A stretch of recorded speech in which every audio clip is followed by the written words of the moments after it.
सांग मैंने वीडियो को देखा पूर्व लाइक सब्सक्राइब और बेल आइकन को क्लिक कर शेयर कर विश्वास करूँ सांग मैंने एत टेस्टी लगे माछ बेसरटा थे निश्चय ट्राए करूँ घरे। तो सांग मैंने देख तो नमस्कार सांग मैंने पुणी थे मोर नुआ ब्लॉग को आपण को स्वागतम। तो सांग मैंने मुझे सब बेल कि नुआ नुआ आइटम आपण को कुकिंग करके देखाए। प्रथम मु रूपचांदी किले आनी से रूपचांदी किले आणिकी मु भल तो धोई देती। तापर सांग मैंने टावाटा को मु गैस हाई फ्लेम रे मु ताको फास्ट गरम कली। टावाटा देखो भल भाव पूरा माने देखिपे टावर केते बढ़िया माने धुआं आसूची बहुत माने पूरा गरम होला पर्यंत आपन छाड़ीदेवे। आउ तापर टिके ऑयल पकईदेवे। मुझू यूज करची जेहेतु डबल हरिणर सोरिष तेल को यूज करची जेहेतु सोरिष तेलटा खाइले कि आम देह भल। आउ सांग माने पूरा टोटाल माने टावाटा गरम हेले ही आपण माछटा को पकेबे। देखिबा तो केमती हवा बाहर टावारू। तो पकई सारा पर धीरे धीरे करी मु गोटे गोटे गोटे गोटे करी भल भाव जमी भाजी हो सेटा मु भाजी रखीदेली। देखंतु भल भाव गोटे साइड तो भाजी हो गलानी। आउ देखंतु मो आवश्यक सामग्री सब नहीं आपण मैंने देखिपारे मुझे भिडियोटा स्पीड कर देछि। तो बाटिबा मुझे आपको कहीदे अदा अल्प टिके नेबे पियाज गोटे टिके नेबे 2 चामच सोरिष नेबे 2 चामच जीरा नेबे ता सहित रसुण मध्य 3टा नेबे। देखो मो बाटिक मध्य रेडी करदेली। तो सांग मैंने देखो गोटे साइड भल भाव भाजी गलानी। तो ओल्टे देवी मो सांग मैंने आमर नेक्स्ट माने साइड को ओल्टे देवी। देखो केमिति माने अधिक गरम होला पर मु ओल्टेला पर देखो केमिति पूरा भल भाव कड़कदार माने पूरा भाजी जाइए। जेहेतु आपण मैंने जिते भलसे भाजबे माने माछटा तरकारी करबा समय रे आगो भांगीबनी। तो सांग मैंने देखो 2 साइड जाक भल भाव भाजी जाए। तेणुक मु गोटे पिंछा को कौन करी ना ओल्हिकी माछटा को काढ़ीदेली। धीरे धीरे कर सब तक माछ सांग मैंने देखूँ काढ़ीदेली केते बढ़िया भाव में आप देखिपे 2 साइड जाक भाजी जाए गोटे भी माछ भांगिनी।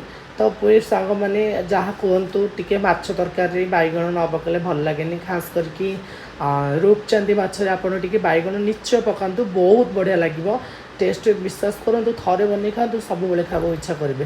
मुझे भल भाव बैगण जाक पकईदेली टावे टावा भी बहुत जोर से गरम थी तो पकईदेली। तापर मुझे 2 साइड जाक भल भाव देखूँ मु भाजी दूची आपण मैंने देखिपे केते माने क्रिस्पी माने हेकी माने 2 साइड जाक मैंने भाजी तापर तार मु लास्ट 3 साइड जाक मु भाजीदेवी भल भाव भाजीदेला कौन हुए ना सांग मैंने तो तरकारी टिके नको माने बैगणिया लगे बैगण मध्य जो गोटे माने तार बैगणिया स्मेलटा थाए तो भाजीदेला बैगणिया स्मेलटा आउट हो जाए।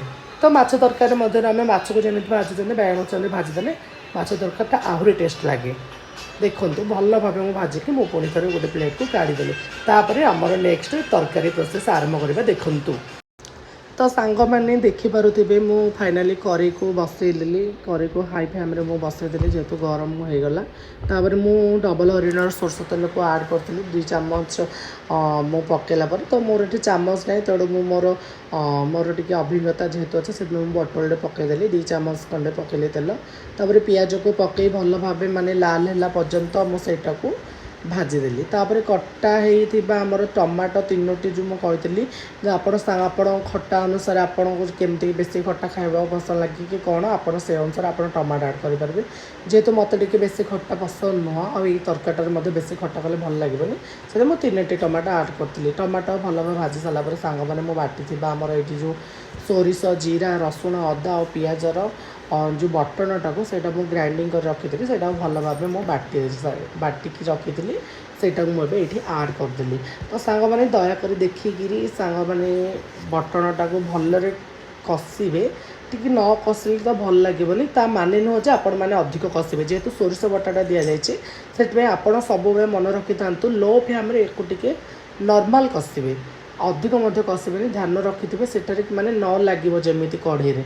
तो मु रखी आमर जो आवश्यक सामग्री आ अलग जिनस हल्दी टिके लंका गुंड टिके आमर स्वाद अनुसार लुण टिके।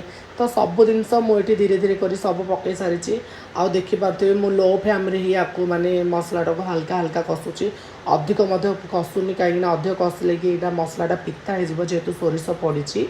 आ सांग मैंने तापर मु आड करदेली आमर कौन पानी।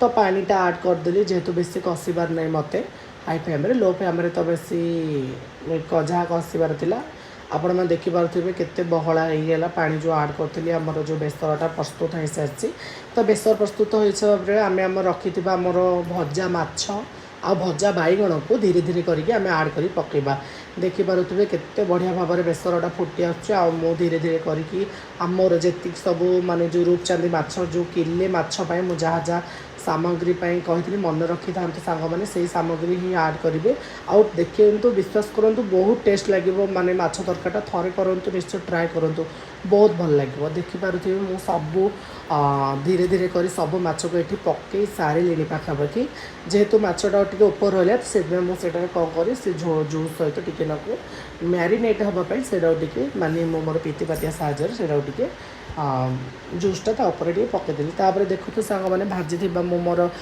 जो कटा बैगण तो पकई सारे अलरेडी जहाँ कहतु सांग मैंने विश्वास करूँ कटा बैगण टे भाजिकी जब आप माछ तरकारी पकई दौरान तो स्वादटा तार डी डबल हो सारे देखिपे oh my god god god एते बढ़िया बास्ना हो सांग मैंने विश्वास करूँ आपण थिले ना कही था सब जाक तरकारी एका खाईदेवे तो सांग मैंने देखूँ फाइनाली आमर शेष हो आसला तरकारीटा लास्ट मुझे मेथी पत्र टे आड कली मेथी पत्र पकड़ा द्वारा तरकार माने माने देखा जमी आखि टे सुंदर देखा जाए ता सहित तार फ्लेवर आउ बास्ना आउ तार टेस्ट मत कि दुई गुण हो जाए मुझे जहाँ शुणी मो पिलादिन मो बो माने रोषे कला बेले मत कहते देखिपे केते सुंदर होती सांग मैंने देखु आपण मत निश्चय ट्राए करूँ लाइक करूँ जय जगन्नाथ।